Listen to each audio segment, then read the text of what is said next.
I'll begin with my reversion story. So it's very strange. It's one of the more unique ones because it's actually from racist memes. Um, I'm not. I'm sure you know about the memes of like Arabs and Muslims in general saying Allahu Akbar and then blowing up, right?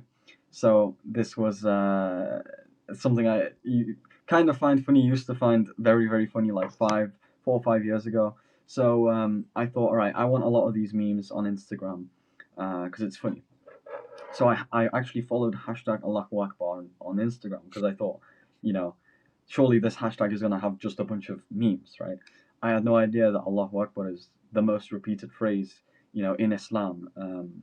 I followed this, and subhanallah, like I got all of these Islamic posts, no memes, just Islamic posts, and for some reason, like they just spoke to me, like emotionally. It wasn't, for a lot of people at first when they revert to Islam, they research and they look through things and they make a logical decision. But for me, it was really emotional, subhanallah, because didn't really know much about any religion. But yeah, so I saw all of these emotional posts.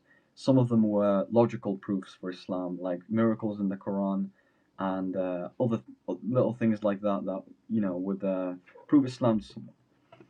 And so eventually, maybe like a couple months in, I just kept watching these posts, never unfollowed it, and um, and eventually I just thought maybe I'll just be a Muslim, right? People become Muslims, so I stopped eating pork, I stopped eating Haribos, and when it was Ramadan, I fasted. I think I began fasting 4 years ago, like three Ramadans ago was when I first started fasting.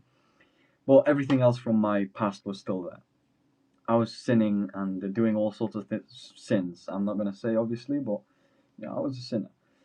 Um, and so I kind of kept, how do I say? I kept being kind of stagnant in Islam because I didn't have true iman, because it was just in my heart. I just called myself a Muslim, didn't eat pork, didn't eat haribos. That's basically it. Um, until eventually people started questioning me. Right? I was asked, Jan, why are you a Muslim? Do you know about this contradiction in the Quran? Contradiction. Do you know about this thing? Do you know about slavery? Do you know about this? Do you know about that? And so I was pressed a lot. Right? People ask me, how are you even Muslim? You do this sin, you do that sin. Um, you don't even pray, etc. And so that's kind of when I started thinking, or taking a bit more action. Right? I would start getting these doubts from people. So I would just go on YouTube videos and try to get them debunked, like slavery in Islam explained, or I'd search up for this specific contradiction that I was told about. I'd just find a website to debunk it.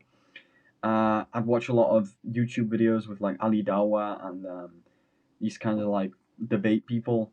I'd see these debates because they were kind of entertaining, and that's kind of how I started learning more about Islam. And I distinctly remember realizing one of these times I was watching this and I was thinking, wait, how did I just randomly, out of pure emotion, choose the religion that is correct? Because before that, I didn't know that Islam was true. Like, I thought Islam is true. And that's when I realized that belief in Islam is not like Christianity or like these other religions where it's what it feels right to you. It's what's actually true. Like, you just look at it and you know it's true. SubhanAllah. May Allah guide everyone to be Muslim because it's like kind of obvious to me and you. But anyway, so I was kind of learning a little bit more through these YouTube videos here and there. I wasn't getting serious into Islam because I didn't really have any guide. Like all I could do was watch videos. I didn't know, how do I even start praying? How do I even start doing this? How do I even start doing all these things? There was a lot to learn.